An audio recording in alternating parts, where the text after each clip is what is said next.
Namımızı yedi belaya çıkarmışsak, ardımızda mezarlık dolusu ceset bırakmışızdır da ondan. Ulan ben ekmeğimi bırakır mıyım be? Ulan ben ekmeğimi bırakır mıyım demişti. Bu sahneyi, bu adamı hatırlıyor musunuz? Bu adam gündüzleri sokakta asayişi sağlayan bir polis, akşamları ise Yeşilçam'ın en hızlı, en fena, bir o kadar da dayak yiyen kötü adamı. Tabii ki Necip Tekçe'den bahsediyorum. Sokakta görseniz belki çekineceğiniz, beyaz perdede ise Cüneyt Arkın'dan dayak yemesini dört gözle beklediğiniz o adam. Şimdi Necip Tekçe'nin tuhaf Yeşilçam öyküsüne bir bakalım.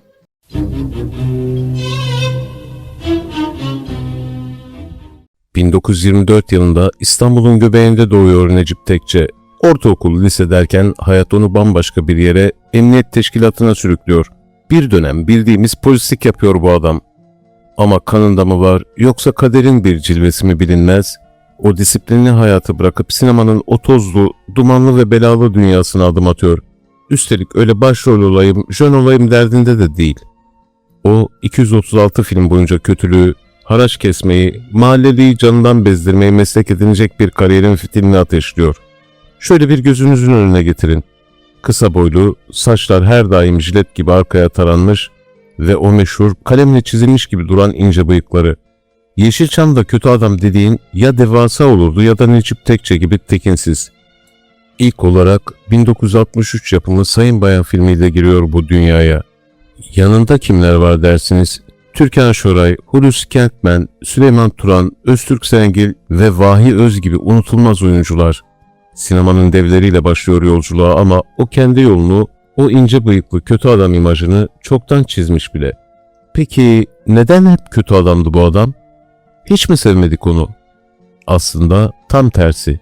Biz onu kötü olduğu için sevdik. Cüneyt Arkın'la karşı karşıya geldiği o sahneleri hatırlayın. Genelde yan rollerde esas oğlanın tepesine çöken ekibin içinde olurdu. Ama o dayak yeme sahneleri yok mu? O da diğer yardımcı emektarlar gibi Cüneyt Arkın'ın havada uçan tekmelerinden nasibini alırken rolünün hakkını öyle bir verirdi ki sanki gerçekten canı yanıyor, sanki gerçekten o dayağı hak etmiş bir serseriymiş gibi hissettiriyordu. Unutulmaz rolleri vardı, say bitmez. Mesela Umudumuz Şaban'da o meşhur sahne.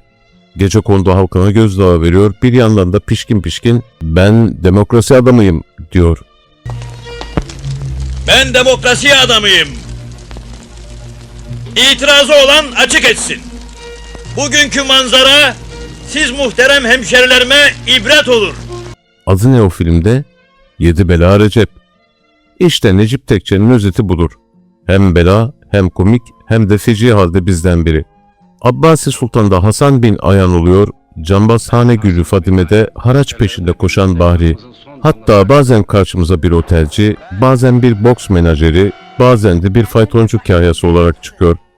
Toplamda 236 film, dile kolay. Her birinde o ince bıyıklarının altından bir oyun çeviriyor mutlaka. Ama bu pırıltılı ve kavgalı dünyanın arkasında bir de hüzün var. Necip Tekçe aslında o devleşen Ahmet Tarık Tekçe'nin kardeşidir. Abisi sinemanın zirvesindeyken 43 yaşında feci bir trafik kazasında hayatını kaybediyor. Necip Tekçe ise abisinin gölgesinde kalmadan kendi tarzıyla, kendi 3. sınıf ama 1. kalite oyunculuğuyla yoluna devam ediyor. Fakat seyirci onu hiçbir zaman sınıflara ayırmadı.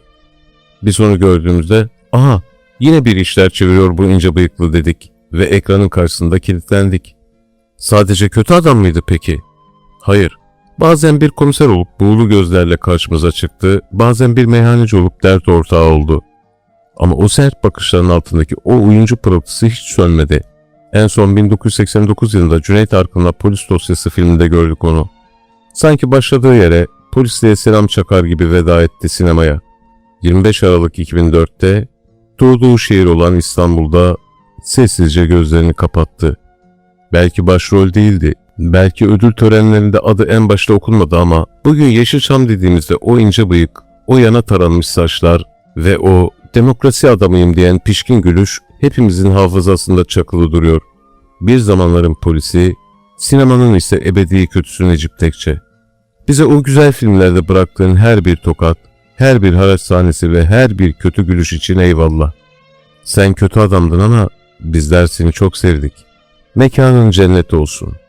Evet sevgili izleyiciler, siz de Necip Tekçe ile ilgili duygu, düşünce ve görüşlerinizi yorumlardan paylaşabilirsiniz. Bir sonraki hikayede görüşene kadar esen kalın.